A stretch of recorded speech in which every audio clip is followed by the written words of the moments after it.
Math mastery hub में आपका स्वागत है। आज हम निश्चित समाकलन के सामान्य प्रगुण को पढ़ेंगे। पहला प्रगुण है integration a to B F x D x equal to integration a to B f t d t, अर्थात समाकलन की सीमाओं के समान रहने पर एक चर का दूसरे चर में रूपांतरण किया जा सकता है। तो देख रहे हैं दोनों तरफ सीमाएं ए टू बी, ऐसी स्थिति में चर यक्ष का चर टी में रूपांतरण कर दिया गया है। इसी प्रकार चर यक्ष का हम किसी भी चर थीटा या अन्य किसी चर में रूपांतरण कर सकते हैं। प्रगुण नंबर 2 है A to B F x D x equal to minus B to A F x D X, अर्थात समाकलन की सीमाओं को परस्पर बदलने पर समाकलन का चिन्ह बदल जाता है। तो देख रहे हैं लिमिट ए टू बी दी थी और बी टू ए कर दी गई, ऐसी स्थिति में समाकलन का चिन्ह बदल गया है। तो देख रहे हैं लेफ्ट हैंड साइड में लोअर लिमिट ए और अपर लिमिट बी है, जबकि राइट हैंड साइड में हमने अपर को लोअर में कर दिया और लोअर को अपर में, इसलिए समाकलन का चिन्ह बदल गया है। प्रगुण नंबर 3 है A to B F x D x equal to A to C F x D X plus C to B F x D X, जहाँ सी की वैल्यू ए से अधिक है और बी से कम है। कह सकते हैं सी का मान ए और बी के बीच में है। तो कहने का तात्पर्य ये है कि फलन को यदि लोअर और अपर लिमिट दी हैं तो उनके मध्य हम कई भागों में विभक्त कर सकते हैं। जैसे यदि लिमिट 1 से 10 तक दी है तो फिर हम 1 से 2 के बीच, 2 से 5 के बीच, 5 से 7 के बीच और 7 से 10 के बीच, इस तरह से कई सारे भागों में विभक्त कर सकते हैं।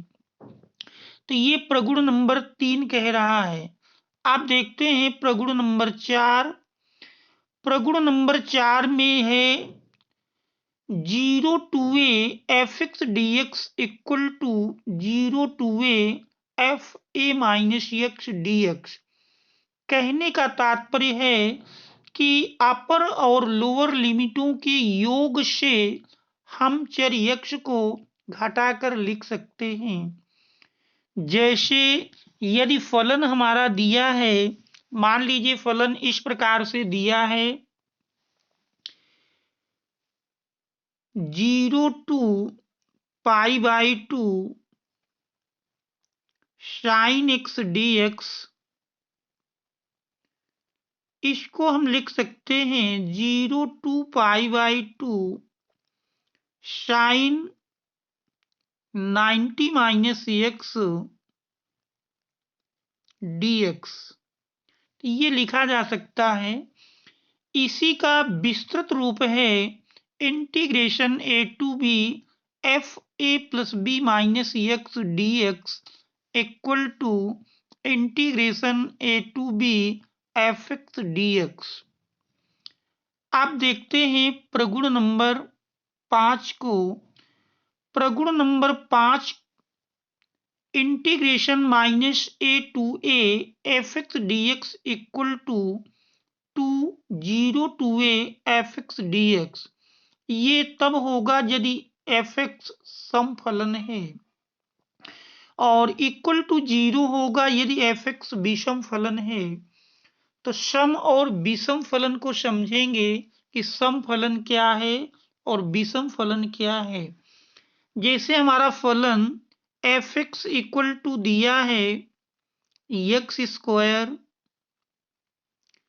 तो देख रहे हैं एफ माइनस एक्स निकालेंगे तो एफ माइनस एक्स का स्क्वायर, तो देख रहे हैं एक्स स्क्वायर ही होगा जो कि एफ एक्स के बराबर है।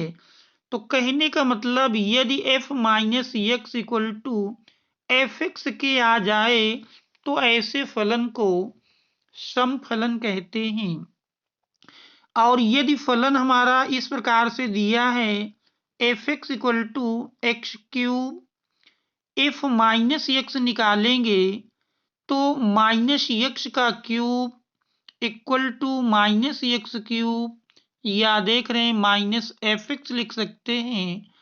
तो यदि f minus x equal to minus F x के मिले तो ऐसे फलन को हम विषम फलन कहते हैं। तो ऐसी स्थिति में जब भी प्रश्न में लिमिट माइनस ए टू ए के स्थान पर कोई भी संख्या हो सकती है, जैसे माइनस 2 से plus 2 F x D x, तो ऐसी स्थिति में 2 अर्थात लिमिट जो हमारी माइनस ए टू ए थी इसको हम 0 टू ए कर सकते हैं और 2 बाहर आ जाएगा एफ एक्स डी एक्स। ये उसी स्थिति में होगा जब एफ एक्स सम फलन हो और इक्वल टू 0 मिलेगा यदि एफ एक्स विषम फलन है। अब देखते हैं अगला प्रगुण। प्रगुण नंबर 6 है इंटीग्रेशन 0 से 2a F x D x equal to होता है 0 to A F x D X यदि F 2a minus x equal to F x के आ जाए। जैसे प्रश्न में 0